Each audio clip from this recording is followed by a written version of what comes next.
Hello everyone, welcome back to Priyanka net classes. So basically आज के इस लेक्चर में हम लोग एनटीए यूजीसी नेट जेआरएफ के पेपर 2 कॉमर्स की 1000 पीवाईक्यूज की सीरीज को कंटिन्यू करने वाले हैं। ये आपका 1000 पीवाईक्यूज की सीरीज का पार्ट नंबर 14 है। ठीक है, इन पीवाईक्यू सीरीज में मैं आपके साथ 2020 से लेके 2023 तक के सारे प्रीवियस ईयर क्वेश्चन, सारे पेपर्स डिस्कस करूंगी। सो बहुत ही बेनिफिशियल रहेगी आपके लिए सीरीज। अगर आप अभी से ही सारे पार्ट्स को डेडिकेटेडली देखते हैं तो ट्रस्ट मी, आपका जो नेट जेआरएफ का सपना है वो साकार हो जाएगा, इजीली वो ट्रू हो जाएगा। बिकॉज 1000 पीवाईक्यू सॉल्व करना कोई मजाक बात नहीं है, वो भी इतने लेंथ एंड ब्रेथ में जितना मैं आपको एक्सप्लेन कर रही हूँ। अगर आप हर एक कॉन्सेप्ट को, हर एक चीज को ध्यान से सुनेंगे, समझेंगे और हर दिन सिर्फ एक वीडियो भी देखेंगे ना ये वाला, तो आपका काम बन जाएगा काफी हद तक, राइट। एंड इसके अलावा भी आप अपनी प्रिपरेशन तो करेंगे ही। ठीक है, सो चलिए स्टार्ट करते हैं। आज का हमारा 66th क्वेश्चन और एक्चुअली आज का हमारा फर्स्ट क्वेश्चन और एक्चुअल में हमारा 66th क्वेश्चन। 1 to 65 क्वेश्चन कहाँ पे है? 1 to 65 क्वेश्चन आपका पार्ट नंबर 1 to 13 में है। ठीक है, तो 1000 पीवाईक्यूज की प्लेलिस्ट का लिंक डिस्क्रिप्शन में गिवन है, आप जाके फर्स्ट 65 क्वेश्चन वहां से कवर कर सकते हैं। ठीक है, 66 क्वेश्चन देख लेते हैं। Given below are 2 statement, statement number 1, statement number 2. In the light of the above statement, choose the most appropriate answer from the options given below. अभी हमें चेक करना है statement number 1, statement number 2 correct है कि नहीं है। ठीक है, देखते हैं रेट करके। स्टेटमेंट नंबर 1 देख लेते हैं पहले। Monetary policy causes a deliberate change in government revenue and expenditure with a view to influencing the price level and the quantum of national output. बोलते हैं मॉनेटरी पॉलिसी जो है उसके वजह से क्या होता है, डेलिबरेटली, डेलिबरेट यानी कि जानबूझ के, पर्पसफुली। डेलिबरेट वर्ड का मतलब ही क्या होता है? डेलिबरेट मतलब पर्पसफुली, डेलिबरेट मतलब पर्पसफुली। जब आप जानबूझ के क्या कर रहे हो, आपको चेंज लाना है किसमें? गवर्नमेंट की रेवेन्यू और गवर्नमेंट के एक्सपेंडिचर में, और साथ ही साथ आपको प्राइस लेवल को इन्फ्लुएंस करना है, क्वांटिटी को इन्फ्लुएंस करना है, तो आप क्या करोगे? आप मॉनेटरी पॉलिसी का यूज करोगे। ठीक है, तो ऐसा इस क्वेश्चन में, इस स्टेटमेंट में बोला गया है। ठीक है, देख लेते हैं आगे। आगे क्या बोलता है? स्टेटमेंट नंबर 2 क्या बोलता है? सेकेंड स्टेटमेंट बोलता है fiscal policy regulates the money supply and the cost and availability of credit. जो फिस्कल पॉलिसी होती है उससे आपकी मनी सप्लाई कंट्रोल होती है, कॉस्ट और क्रेडिट की अवेलेबिलिटी कंट्रोल होती है। तो यहाँ पे बेसिकली ये दोनों स्टेटमेंट में किसके बारे में बात किया गया है? एक तो आपको मॉनेटरी पॉलिसी के बारे में बताया, दूसरा आपको फिस्कल पॉलिसी के बारे में बताया। अब सीधी सी बात है, दोनों स्टेटमेंट देखें तो दोनों भी स्टेटमेंट कैसी है? इनकरेक्ट है, यानी इसका राइट आंसर क्या हो जाएगा? Option number D. Both the statement 1 and 2 are incorrect. दोनों भी स्टेटमेंट गलत हैं। कैसे गलत हैं? क्योंकि मॉनेटरी पॉलिसी की जब हम बात करते हैं, ठीक है, तो मॉनेटरी पॉलिसी क्या होती है? मॉनेटरी पॉलिसी आरबीआई डिसाइड करती है, reserve bank of India decide करती है, ताकि वो क्या कर सके? ओवरऑल नेशनल लेवल पे क्या कर सके? मनी सप्लाई को और बाकी चीजों को कंट्रोल कर सके, क्रेडिट को कंट्रोल कर सके, वो सब। ठीक है, यानी यहाँ पे मनी सप्लाई वगैरह को कंट्रोल किया जाता है। एंड दूसरी तरफ आपकी जो फिस्कल पॉलिसी रहती है वो कौन करता है? वो कंट्रोल करता है आपकी गवर्नमेंट ऑफ इंडिया। ठीक है, ये कौन कंट्रोल करता है? ये कंट्रोल करती है आपकी गवर्नमेंट ऑफ इंडिया, ताकि आप क्या कर सको? प्राइस लेवल को रेगुलेट कर सको, साथ ही साथ आप क्या कर सको? नेशनल आउटपुट को डिटरमाइन कर सको, गवर्नमेंट के रेवेन्यू और एक्सपेंडिचर में चेंज कर सको, वगैरह वगैरह। ठीक है, यानी दोनों भी स्टेटमेंट क्या दी हुई है? उल्टी दी हुई है। जो मॉनेटरी पॉलिसी के बारे में लिखा है वो एक्चुअली यहाँ पे लिखा होना चाहिए था। स्टेटमेंट नंबर 2 में यहाँ पे फिस्कल की जगह पे मॉनेटरी आना चाहिए था, और यहाँ पे मॉनेटरी की जगह पे फिस्कल आना चाहिए था। यानी दोनों भी स्टेटमेंट उल्टी लिखी हुई है यहाँ पे, इसलिए दोनों भी स्टेटमेंट क्या है? इनकरेक्ट है। ठीक है, तो उसका राइट आंसर क्या हो जाएगा? Both statement number 1 and 2 are incorrect. ठीक है, एक क्वेश्चन आपको हमेशा मॉनेटरी और फिस्कल पॉलिसी से पूछा ही जाता है, इसलिए मैं आपके साथ मॉनेटरी और फिस्कल पॉलिसी का ना डिस्टिंग्विश एक्सप्लेन कर देती हूँ, ताकि आपको डिस्टिंग्विश से दोनों का डिफरेंस क्लियर हो जाएगा। ठीक है, सबसे पहले अगर हम मीनिंग की बात करें तो फिस्कल पॉलिसी की जब हम बात करते हैं, किसकी? फिस्कल पॉलिसी, एक तरफ है आपकी फिस्कल पॉलिसी, एक तरफ है आपकी मॉनेटरी पॉलिसी। तो फिस्कल पॉलिसी कौन डिसाइड करती है? ये डिसाइड करती है आपकी government, which it uses the tax revenue and expenditure policies to affect the economy। जब आप पूरी की पूरी इकोनॉमी, पूरी की पूरी कंट्री को अफेक्ट करने की बात करते हो, मे बी आप कॉस्ट ऑफ क्रेडिट को कंट्रोल कर रहे हो, आप सप्लाई ऑफ मनी को कंट्रोल कर रहे हो, ऐसे करके आप सब चीजों को जब एज अ गवर्नमेंट कंट्रोल करते हो, आपके रेवेन्यू को, आपके एक्सपेंडिचर को, तो वो सब क्या होता है? वो सब आता है आपका फिस्कल पॉलिसी के अंदर, ठीक है। और दूसरी तरफ मॉनेटरी पॉलिसी क्या होती है? ये आपकी सेंट्रल बैंक डिसाइड करती है। मॉनेटरी पॉलिसी कौन डिसाइड करती है? आपकी सेंट्रल बैंक। हमारी सेंट्रल बैंक कौन सी है? RBI, right, reserve bank of India. ये मॉनेटरी पॉलिसी के थ्रू हम मनी सप्लाई को कंट्रोल करते हैं पूरे के पूरे इकोनॉमी में, इसलिए इसको मॉनेटरी पॉलिसी बोला जाता है। इसको सिंपली याद करने के लिए कैसे याद कर सकते हो? मॉनेटरी वर्ड में ही मनी है। मनी किसके पास होता है? बैंक के पास। बैंक कौन है? हमारी सेंट्रल बैंक, है ना। तो ऑटोमेटिकली ये पॉइंट उधर से ही क्लियर हो जाएगी। ऐसे करके आप इस चीज को याद कर सकते हो, क्योंकि कई बार मैंने देखा है स्टूडेंट्स को पता भी होता है फिस्कल पॉलिसी क्या है, मॉनेटरी पॉलिसी क्या है, लेकिन फिर भी ना आप स्टूडेंट्स हमेशा कंफ्यूज रहते हो। तो उसको याद कैसे कर सकते हो? उसका शॉर्टकट क्या है? सिंपली सोचो, मॉनेटरी पॉलिसी, मॉनेटरी वर्ड में ही है मनी। मनी किसके पास होती है? बैंक के पास। हमारी बैंक कौन है? Reserve bank of India. इकलौती तो बैंक है हमारे पास सेंट्रल बैंक, है ना।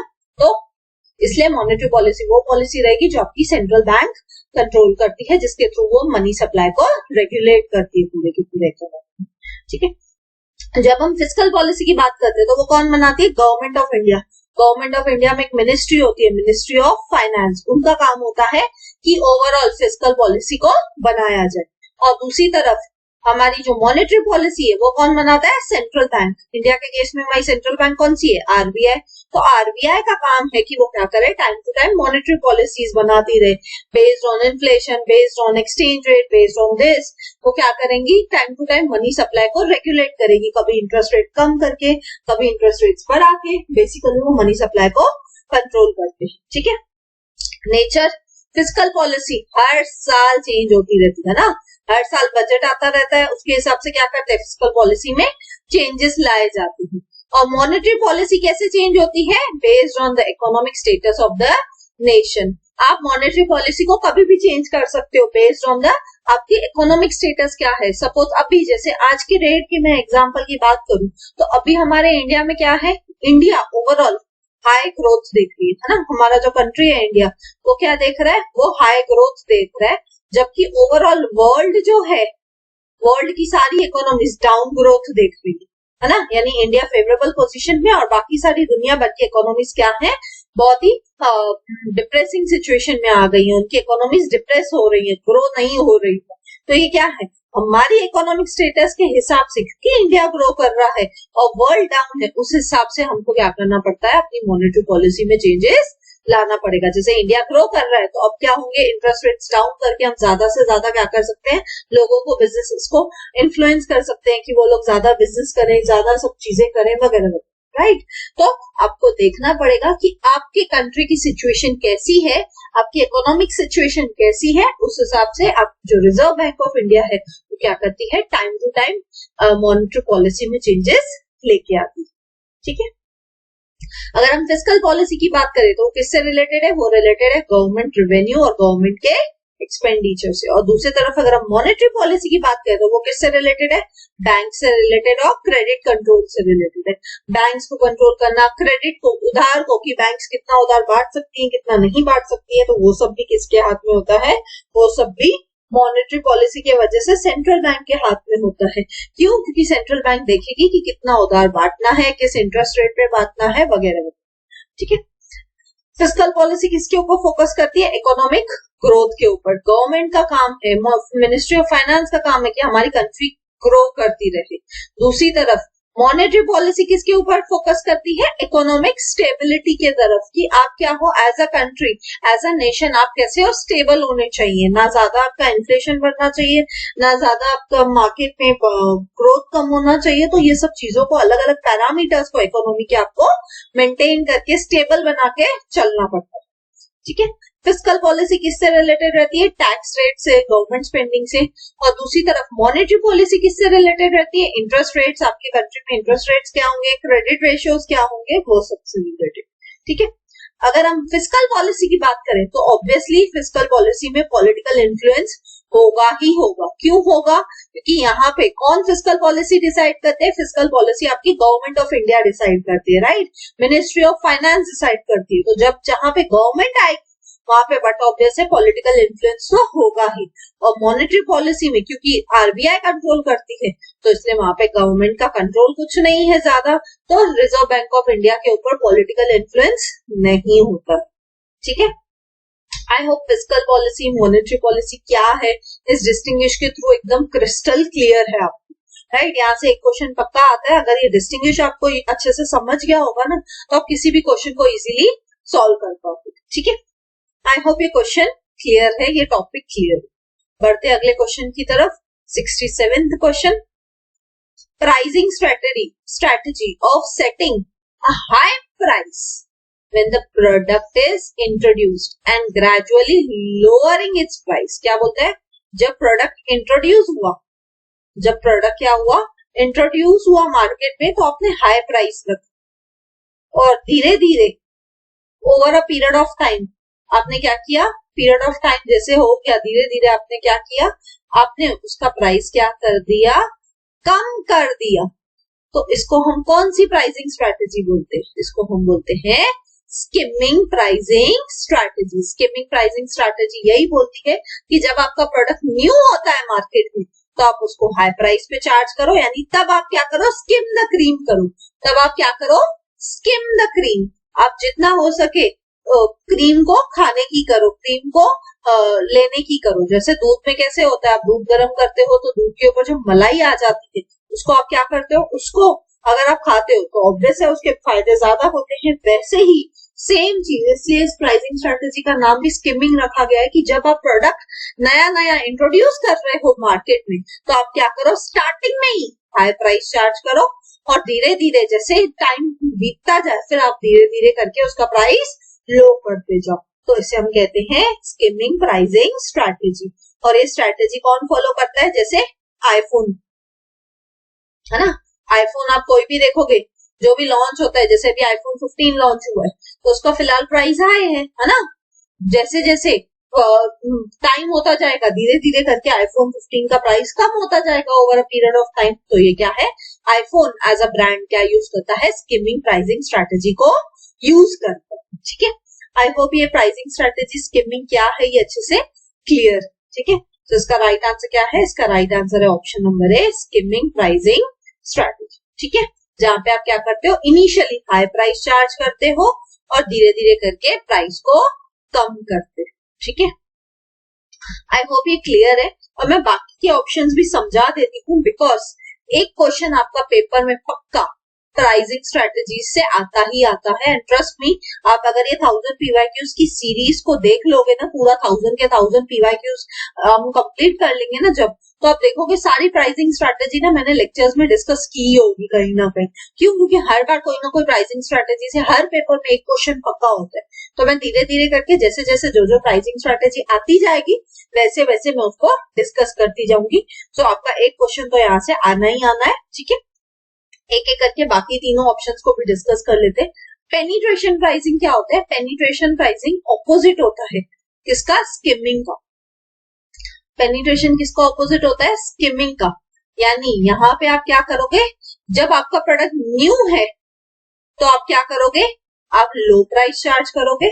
और जब आपका प्रोडक्ट ओल्ड हो जाए तो आप क्या करो, मे बी आप स्टार्टिंग में आप यहाँ पे क्या कर रहे हो, पेनिट्रेशन प्राइसिंग स्ट्रेटेजी में आप धीरे धीरे करके क्या कर रहे हो, लो प्राइस चार्ज कर रहे हो। और फिर जैसे जैसे आपका प्रोडक्ट ओल्ड हो जाए, आपका प्रोडक्ट बिकने लग जाए मार्केट में, तो मे बी आप उस टाइम पे प्रीमियम प्राइस चार्ज करोगे। यानी उस टाइम पे आप मे बी क्या करो, अपना प्राइस हाई कर दो।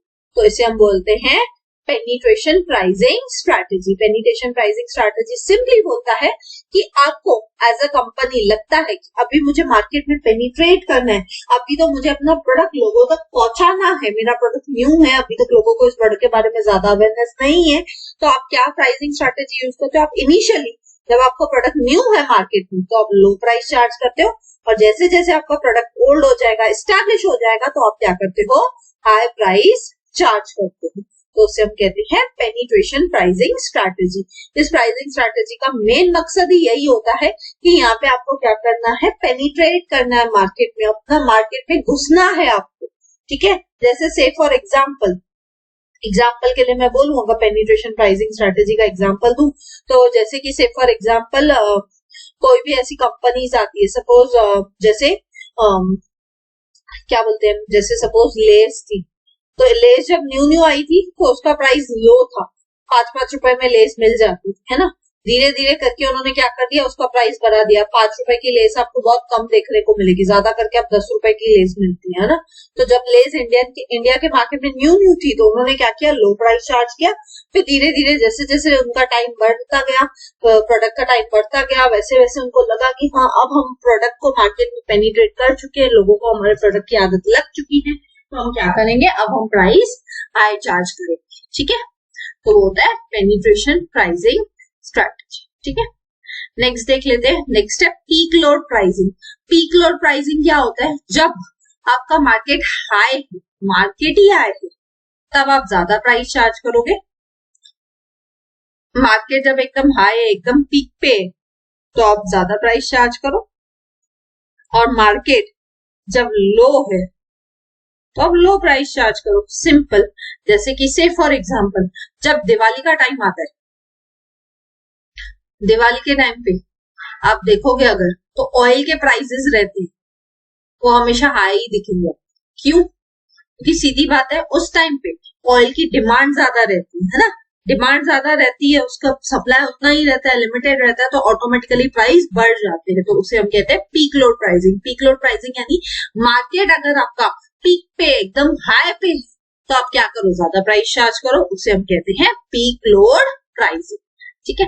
एंड लास्ट एंड फाइनल है आपका डंपिंग। लास्ट स्ट्रेटेजी कौन सी है आपकी, लास्ट स्ट्रेटेजी है डंपिंग। डंपिंग मतलब एग्जाम्पल के लिए जैसे चाइना करते हैं, चाइना क्या करता है, हमेशा दूसरे कंट्रीज में अपने प्रोडक्ट को डंप कर देता है। कैसे डंप कर देता है, चाइना क्या करेगा, आपको सस्ते में सस्ता प्रोडक्ट बनाएगा अपनी कंट्री में, और वो क्या करेगा, सस्ते में सस्ते प्रोडक्ट, लो क्वालिटी के प्रोडक्ट्स बना के क्या करता है, दूसरे कंट्रीज में एक्सपोर्ट कर देता है, वहां पे डंप कर देता है उनके मार्केट्स में, उनके मार्केट्स को फ्लड कर देता है अपने प्रोडक्ट से। अब सीधी बात है, जैसे कि आईफोन बोलो, जैसे कि से फॉर एग्जाम्पल आप देखो ईयरपॉड्स जो होते हैं आपके, तो अगर आप किसी चाइनीज कंपनी के ईयरपॉड्स ले लो, लोकल ईयरपॉड्स ले लो जो 30 रुपए 50 रुपए में मिलते हैं, अगर आप वो ले लोगे तो उसका क्या होता है, जब तक वो ईयरपॉड चले, 30-50 रुपए के ईयरपॉड्स मिलते हैं, 100 रुपए के ईयरपॉड्स मिलते हैं, तो जब तक चले चाइना का प्रोडक्ट है, मे बी 1 दिन चले, मे बी 6 महीने चले, मे बी 2 महीने चले, मे बी 1 महीना चले, राइट।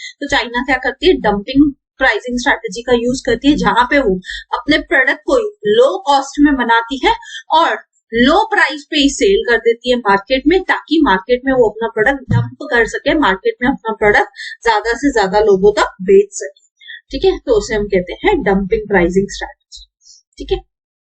आई होप ये चारों प्राइसिंग स्ट्रैटेजी क्लियर है। स्किमिंग क्या था, एक बार फटाफट से रिवाइज कर लेते हैं, ठीक है।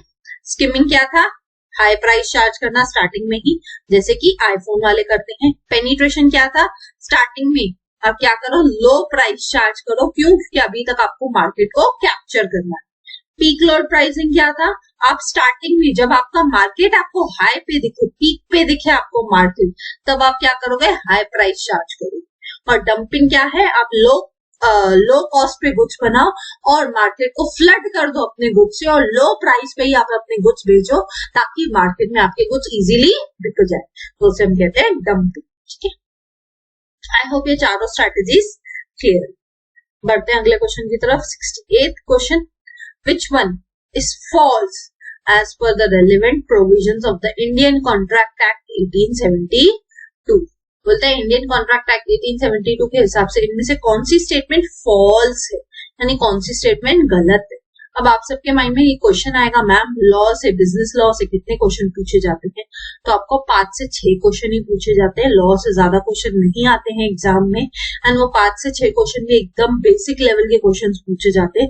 यानी अगर आपने अपने ग्रेजुएशन के टाइम पे SY में लॉ अगर पढ़ा होगा, बिजनेस लॉ, अगर आपको उतना भी अच्छे से याद होंगे ना अपने लेक्चर्स तो आपका काम हो जाएगा। यहाँ पे ज्यादा डिटेल में लॉ से क्वेश्चन नहीं आए हैं अभी तक तो, एटलीस्ट 2023 तक तो एटलीस्ट।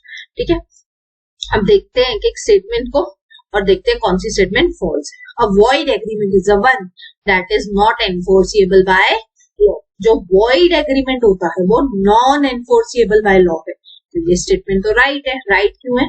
वॉइड एग्रीमेंट मतलब ऐसा एग्रीमेंट जो कैंसिल हो चुका है, ऐसा एग्रीमेंट जो कैंसिल हो चुका है। अब जो एग्रीमेंट ही कैंसिल हो गया वो एनफोर्सिएबल होगा क्या? उसके ऊपर कानूनी मोहर लगेगी क्या? नहीं। जैसे से फॉर एग्जांपल आपने बोला कि आपने मेरे को बोला कि मैम आपको मैं ये प्रोडक्ट सेल कर रहा हूँ, मैंने बोला ठीक है मैं ये प्रोडक्ट परचेज कर रही हूँ। अब कुछ दिनों के बाद हमने क्या किया? एग्रीमेंट को वॉइड कर दिया, एग्रीमेंट को ही कैंसिल कर दिया। अब अगर एग्रीमेंट ही कैंसिल हो गया तो ऑटोमेटिकली वो इन्फोर्सिएबल नहीं है, उस पर कानूनी कार्रवाई नहीं हो सकती है। ठीक है, तो ये स्टेटमेंट तो राइट है, हमसे तो फॉल्स पूछा है। देखते हैं आगे वाली स्टेटमेंट को। नेक्स्ट स्टेटमेंट क्या बोलते हैं? Assignment is the obvious mode of discharge of a contract. बोलते हैं असाइनमेंट कर देना ऑब्वियस मोड है of discharge of a contract. अगर मुझे किसी कॉन्ट्रैक्ट को डिस्चार्ज करना है, खत्म करना है, तो उसके लिए मुझे क्या करना पड़ेगा? असाइन करना पड़ेगा। तो ये बात तो कहीं से भी गलत है ना, यानी इसका रॉन्ग आंसर क्या हो जाएगा? ये, यानी मेरा राइट आंसर क्या है? Option number B. ये स्टेटमेंट जो है ये स्टेटमेंट फॉल्स है। ये स्टेटमेंट कैसी है? रॉन्ग है, यानी ये स्टेटमेंट फॉल्स है। फॉल्स क्यों है? क्योंकि अगर मुझे किसी कॉन्ट्रैक्ट को डिस्चार्ज करना है, खत्म करना है, तो उसे असाइन नहीं किया जाता है। अगर सपोज यहाँ पे एक पर्सन है जो सेल कर रहा है, यहाँ पे एक दूसरा पर्सन है जो बाय कर रहा है, ठीक है, अब यहाँ पे बाइंग एंड सेलिंग हो रही है अगर, तो असाइनमेंट मतलब मैं सपोज सेलर हूं तो मैं अपना काम किसी और को देके जाऊं, किसी थर्ड पार्टी को देके जाऊं कि भाई आजा मेरी जगह पे आके तू सेल कर। तो ये थोड़ी होता है ना।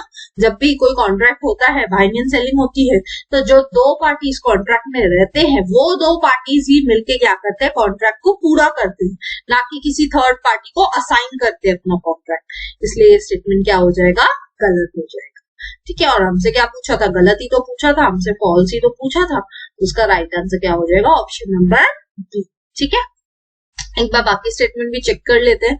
इवन दो तो अब तो पता ही है ये स्टेटमेंट भी ट्रू है, ये भी ट्रू है, ये भी ट्रू है, बट एक बार देख लेते हैं, समझ लेते हैं बाकी दोनों स्टेटमेंट भी क्या बोल रहा है।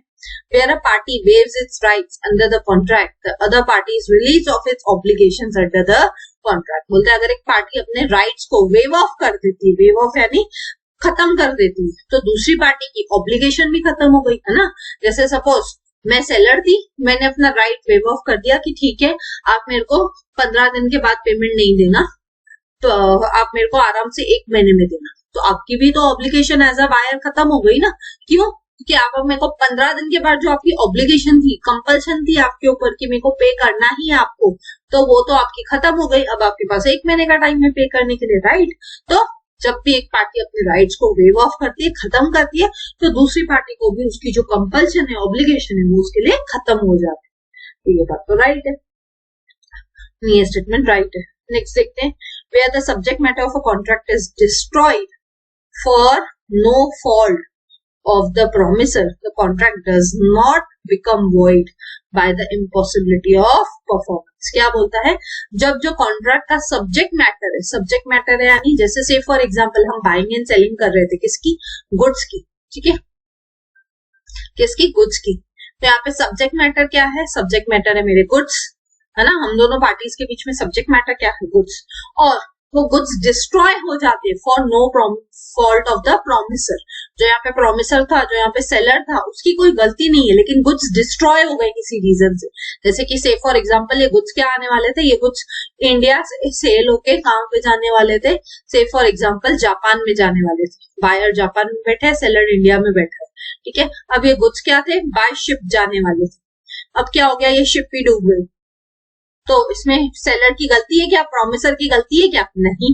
तो कॉन्ट्रैक्ट वॉइड हुआ क्या? Does not become void by the impossibility of performance. Contract impossible है क्या परफॉर्म करने के लिए? प्रोमिसर की गलती है क्या? सेलर की गलती है क्या यहाँ पे?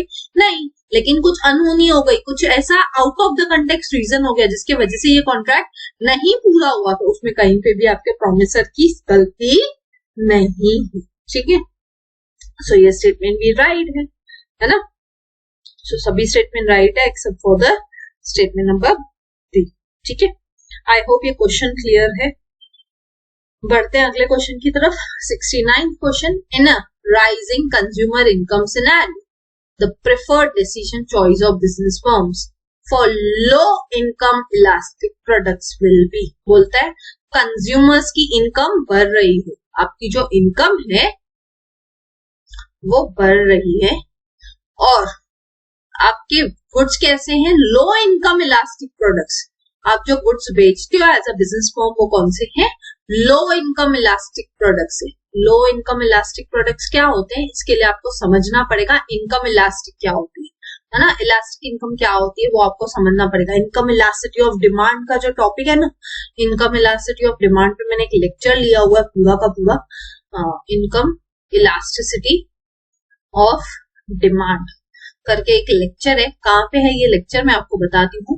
बिजनेस इकोनॉमिक्स की ना प्लेलिस्ट का लिंक डिस्क्रिप्शन में गिवन है, अब जाइए वहां से जाके एक आपको एक लेक्चर दिखेगा इनकम इलास्टिसिटी ऑफ डिमांड, उस लेक्चर को देख लीजिए, आपको समझ में आ जाएगा इनकम इलास्टिसिटी ऑफ डिमांड क्या है, हाई इनकम इलास्टिक प्रोडक्ट्स क्या होते हैं, लो इनकम इलास्टिक प्रोडक्ट्स क्या होते हैं। वहां पे मैंने डिटेल में आपको ये चीजें समझाई हूँ। टाइमिंग के लिए मैं क्या करती हूँ, फिर से शॉर्ट में आपको समझा देती हूँ यहाँ पे, बट ट्रस्ट मी आप उस लेक्चर को जाके देखिएगा। 10-15 मिनट का ही लेक्चर है, लेकिन यहाँ से आपको पूरा ये जो कॉन्सेप्ट है ना इनकम इलास्टिसिटी ऑफ डिमांड का, low income elastic products, high income elastic products, ये अच्छे से क्लियर हो जाएंगे। बिकॉज पेपर में आप मान के चलिए 2 से 3 क्वेश्चन हमेशा कहां से पूछे जाते हैं, इलास्टिसिटी ऑफ डिमांड के टॉपिक से पूछे ही जाते हैं। कहां से पूछे जाते हैं, इलास्टिसिटी ऑफ डिमांड के टॉपिक से 2 से 3 क्वेश्चन पूछे जाते हैं। फिर कभी एक क्वेश्चन सपोज आपसे पूछ लिया price income elasticity of demand के ऊपर, दूसरा इनकम इलास्टिसिटी ऑफ डिमांड के ऊपर पूछ लिया, तो ऐसे करके 2 से 3 क्वेश्चन, या तीसरा क्रॉस इलास्टिसिटी ऑफ डिमांड के ऊपर क्वेश्चन पूछ लिया, तो ऐसे करके ना इलास्टिसिटी ऑफ डिमांड हमेशा 2 से 3 क्वेश्चन पूछे जाते हैं। कभी प्राइस से पूछता है, कभी इनकम से पूछता है, कभी क्रॉस से पूछता है, और ये तीनों टाइप्स मैंने डिटेल में कवर किए हैं, अच्छे से आपको समझाए हैं। कहाँ पे मिलेंगे इनके लेक्चर्स, प्लीज जाके देखिए, बिजनेस इकोनॉमिक्स की प्लेलिस्ट का लिंक डिस्क्रिप्शन में गिवन रहेगा, अब जाइए वहां से जाके इन टॉपिक्स को अच्छे से कवर कीजिए। इलास्टिसिटी ऑफ डिमांड के जो पूरे टॉपिक्स हैं, price elasticity, income elasticity, cross elasticity, अच्छे से इनको अच्छे से कवर कीजिए। मैंने विथ डायग्राम्स विथ एग्जाम्पल्स आपको अच्छे से समझाने की कोशिश की है कि ये टॉपिक कितना इजी हो जाएगा आपके लिए। अदरवाइज ये टॉपिक ऐसा है ना, बहुत सारे स्टूडेंट्स को ना ये टॉपिक बिल्कुल समझ में नहीं आता है इलास्टिसिटी ऑफ डिमांड का। सो मेरी आपसे रिक्वेस्ट रहेगी, मैं अभी तो समझा रही हूँ यहाँ पे इनकम इलास्टिसिटी ऑफ डिमांड को शॉर्ट में, लेकिन आप वहां से जाके इनको जरूर से देख लीजिए। ठीक है, अब क्या बोलते हैं इनकम इलास्टिसिटी ऑफ डिमांड क्या होता है, पहले वो समझ लेते हैं। Income elasticity of demand simply means कि आपकी इनकम के बेसिस पे आप क्या करते हो, डिमांड करते हो। आप अपनी इनकम के बेसिस पे ही क्या करते हो, income is directly proportional to the demand, है ना। जैसे जैसे आपकी इनकम बढ़ती है वैसे वैसे आपकी इनकम बढ़ेगी तो आपकी डिमांड भी बढ़ेगी, है ना।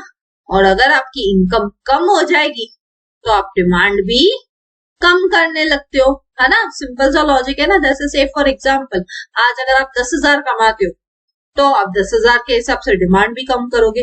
कल को आपकी इनकम 1 साल के बाद 10,000 से बढ़ के कितनी हो गई, सपोज 20,000 हो गई, तो अब आप अपनी डिमांड भी बढ़ाओगे। पहले आप 10,000 में कम खर्चे में चलते थे, अब आप अपने खर्चे बढ़ाओगे, अपनी स्पेंडिंग बढ़ाओगे, राइट। तो इनकम ज्यादा होती है तो हम डिमांड भी ज्यादा करते हैं, इनकम कम होती है तो हम डिमांड भी कम करते हैं। ठीक है, I hope income elasticity of demand क्या है पहले वो क्लियर है। अब हम अपने क्वेश्चन पे आते हैं। हमसे क्वेश्चन में क्या पूछा है, हमसे क्वेश्चन में पूछा है कि कंज्यूमर की इनकम तो बढ़ रही है, कि कंज्यूमर की इनकम तो बढ़ रही है, लेकिन आप जो प्रोडक्ट बेचते हो वो कैसा है, लो इनकम इलास्टिक प्रोडक्ट है। लो इनकम इलास्टिक प्रोडक्ट क्या होता है, क्या बोला हमें, low income elastic product. Low income elastic product क्या होता है, ये ऐसे टाइप के प्रोडक्ट होते हैं जिसका आपकी इनकम से लेना देना नहीं है, यानी आपकी इनकम बढ़ जाए घट जाए, इन प्रोडक्ट्स का आपकी इनकम से डायरेक्टली लेना देना नहीं है। जैसे कि एग्जांपल के तौर पे सॉल्ट, अब आपकी इनकम बढ़ जाए आपकी इनकम घट जाए, आप सॉल्ट लेना कम कर दोगे या ज्यादा कर दोगे क्या? इनकम बढ़ गई तो ज्यादा सॉल्ट खाना शुरू करोगे, इनकम कम हो गई तो कम सॉल्ट खाना शुरू करोगे, ऐसा होगा क्या? नहीं। यानी सॉल्ट क्या है? सॉल्ट एग्जाम्पल है किसका? लो इनकम इलास्टिक प्रोडक्ट का। यानी सॉल्ट की डिमांड किससे अफेक्टेड नहीं है? आपकी इनकम से अफेक्टेड नहीं है। या जैसे मैं बोलूं न्यूज़पेपर्स, अब आपके घर पे सोचो डेली एक न्यूज़पेपर आता है, तो अब आपकी इनकम बढ़ गई तो कल से आप क्या 2 न्यूज़पेपर मंगाना शुरू करोगे? नहीं, आपके घर में एक ही न्यूज़पेपर आता था, आगे भी एक ही आता रहेगा अनटिल एंड अनलेस आपके घर में कोई रीडिंग करने वाला पर्सन बढ़ जाए तो, है ना? तो ये क्या हुआ? Again newspaper is also an example of low income elastic product. Low income elastic product वो प्रोडक्ट्स होते हैं जो कस्टमर की इनकम से अफेक्टेड नहीं होते हैं। ये ऐसे टाइप के प्रोडक्ट रहते हैं जहां पे आपके कस्टमर की इनकम बढ़ जाए, घट जाए, आपके प्रोडक्ट की डिमांड में कोई भी चेंज नहीं आता है। तो ऐसे टाइप के प्रोडक्ट्स के लिए आपको एज अ कंपनी क्या करना पड़ेगा? प्रोडक्ट प्रमोशन करनी पड़ेगी। नहीं भाई, प्रोडक्ट को प्रमोट करने की जरूरत क्या है? सॉल्ट है, न्यूज़पेपर, इनको प्रमोट करने की जरूरत क्या है? लोग इनको खरीदेंगे ही खरीदेंगे, लोगों को जितनी जरूरत है उतना तो खरीदेंगे ही खरीदेंगे, तो ये तो नहीं हो सकता। सेकेंडली है कॉस्ट कंट्रोल। हाँ, आप कॉस्ट कंट्रोल कर सकते हो। क्यों? कि पहले ही आपका प्रोडक्ट कैसा है? लो इनकम इलास्टिक प्रोडक्ट है। तो अगर आपको क्या करना है, अपने प्रोडक्ट में खुद को फायदा पहुंचाना है, तो आप अपना कॉस्ट कम करोगे। अगर आपका कॉस्ट अगर आप डाउन लेके आओगे तो ऑटोमेटिकली आपका प्रॉफिट बढ़ जाएगा, है ना? तो ये चीज आप कर सकते हो। यानी इसका राइट आंसर क्या हो जाएगा? Option number B. Option number B is the right answer, cost control. आप कॉस्ट कंट्रोल करके अपने लो इनकम इलास्टिक प्रोडक्ट्स के लिए भी अच्छा डिसीजन ले सकते हो। प्रोडक्ट प्रमोशन करके फायदा नहीं है कि लोगों को ये चीजें खरीदनी होगी तो खरीदेंगे, जितनी जरूरत है उतना ही खरीदें। प्रोडक्ट को रीपोजिशन करने की भी जरूरत नहीं। क्यों? क्योंकि रीपोजिशन क्या करोगे? सॉल्ट को, न्यूज़पेपर को मार्केट में क्या नए तरीके से रीपोजिशन करोगे? पॉसिबल ही नहीं है। प्रोडक्ट में इंप्रूवमेंट करना, प्रोडक्ट का इंप्रूवमेंट से आपकी डिमांड का कोई लॉजिक ही नहीं है। आप सॉल्ट को क्या इंप्रूव कर लोगे? न्यूज़पेपर को क्या इंप्रूव कर लोगे? और कर भी लोगे तो लोग एक न्यूज़पेपर की जगह पे 2-2 न्यूज़पेपर पढ़ना शुरू करेंगे, ऐसा भी नहीं होगा, है ना? तो इन सब चीजों का आपके बिजनेस के डिसीजन पे कोई फर्क नहीं पड़ता है। लेकिन हाँ, अगर आप कॉस्ट कंट्रोल करते हो तो उससे आपके लो इनकम इलास्टिक प्रोडक्ट्स के ऊपर फर्क पड़ेगा। क्यों? क्योंकि आपका कॉस्ट कम होगा तो आपका प्रॉफिट बढ़ जाएगा ऑटोमेटिकली। ठीक है? कि आपकी डिमांड तो वैसे ही है, आपकी डिमांड तो हमेशा क्या रहेगी? इन प्रोडक्ट्स की जो डिमांड रहती है ना, हमेशा स्टेबल रहती है। क्यों? जितनी लोगों को जरूरत है लोग उतना ही इन प्रोडक्ट्स को खरीदते हैं, है ना? आई होप ये क्वेश्चन क्लियर है। इनकम इलास्टिसिटी ऑफ डिमांड क्या है, लो इनकम इलास्टिक प्रोडक्ट्स क्या है, कैसे उनको कंट्रोल किया जाता है, ये सब चीजें क्लियर है। मैंने फिर भी डिटेल में समझाया, लेकिन इससे ज्यादा डिटेल में मैंने आपको elasticity of demand, income elasticity of demand, पूरे टॉपिक्स मैंने बिजनेस इकोनॉमिक्स में कवर किए हैं। बिजनेस इकोनॉमिक्स की प्लेलिस्ट का लिंक डिस्क्रिप्शन में गिवन है, ट्रस्ट मी, वहां से जाके ये सारे लेक्चर्स देख के आइए। इलास्टिसिटी ऑफ डिमांड के तीनों टाइप्स देख लीजिए, इनकम, प्राइस, क्रॉस। आपका 2 से 3 क्वेश्चन जो पेपर में आते हैं वो इजीली यहाँ से कवर हो जाएंगे। ठीक है, बढ़ते हैं आज के हमारे लास्ट क्वेश्चन की तरफ। 17th question, which of the following relationship is true in a model distribution. Mode के बारे में, मॉडल डिस्ट्रीब्यूशन के बारे में इनमें से कौन सी स्टेटमेंट ट्रू है? यानी यहाँ पे 3 चीजें दी हुई है, मीन, मीडियन, मोड। कौन सी 3 चीजें दी हुई है? मीन, मीडियन और मोड। ये 3 चीजों के बारे में यहाँ पे बोला गया है। अब इनमें से पूछा है कि कौन सी चीजें ट्रू है। तो अगर आप देखोगे तो ये फॉर्मूलाज लिखी हुई है ना, ये क्या लिखी हुई है? सब फॉर्मूलाज लिखी हुई है। मैंने आपको स्टैटिस्टिक्स के लिए बोला था, मैंने स्टैटिस्टिक्स के ऊपर ना मैराथन ली है, एक मैराथन है, मैराथन ऑन स्टैटिस्टिक्स, मेरे ही चैनल पे आपको मिल जाएगी। तो इस मैराथन का लिंक भी ना मैं आपको डिस्क्रिप्शन में दे दूंगी। 1.5 घंटे की मैराथन है, ज्यादा बड़ी नहीं है। उसमें मैंने आपको स्टैटिस्टिक्स के सारे इंपॉर्टेंट फॉर्मुलेस, सारी इंपॉर्टेंट चीजें ना मैंने वहां पे कवर की है। तो उसका लिंक मैं डिस्क्रिप्शन में दे देती हूँ, आप चाहिए वहां से जाके देख लीजिए। देखिए, मैंने बोला था आपको कि पेपर में आपको स्टैटिस्टिक्स से फॉर्मुलेस आजकल पूछे जाते हैं, ज्यादा डिटेल में स्टैटिस्टिक्स नहीं पूछा जा रहा है। फॉर्मूलाज, प्रॉपर्टीज, ऐसी सब चीजें, बेसिक चीजें ही पूछी जाती है। ठीक है, अब आप देखेंगे तो एक्चुअली ये भी राइट है, ये भी राइट है, ये भी राइट है, ये तीनों स्टेटमेंट राइट है। ए बी सी तीनों फॉर्मूलाज राइट है।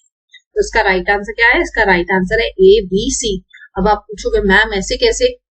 ट्रू पूछा था, तीनों ही ट्रू है, तीनों ही राइट है।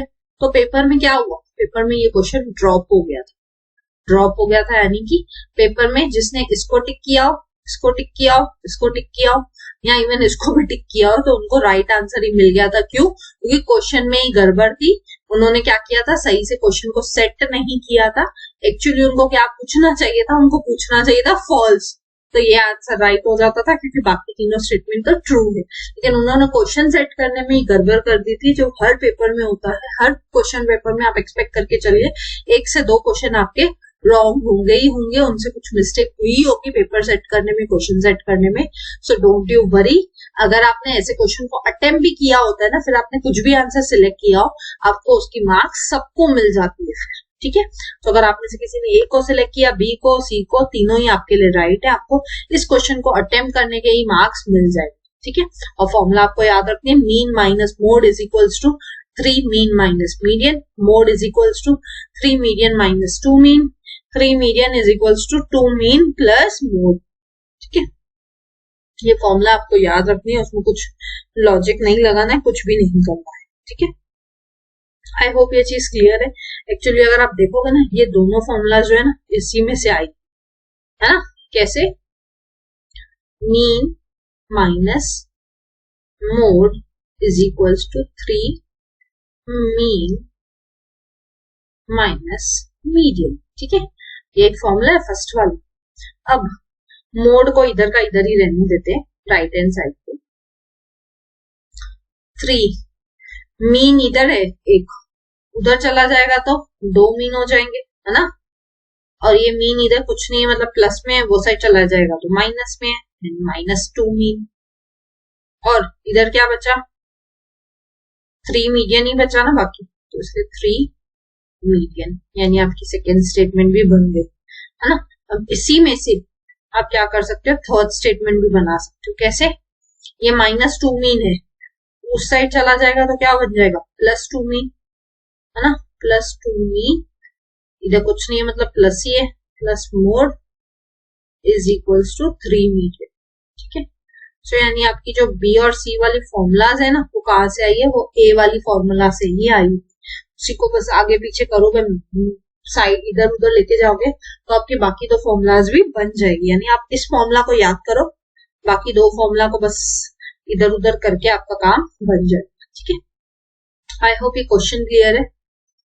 So thank you, see you all in the next lecture. अगर आपको लेक्चर अच्छा लगा सो प्लीज लाइक कीजिए, कमेंट करके मुझे जरूर से बताइए, ज्यादा से ज्यादा लोगों के साथ शेयर कीजिए, बिकॉज ज्ञान बांटने से ही बढ़ता है। एंड सब्सक्राइब कीजिए अगर आप न्यू हैं।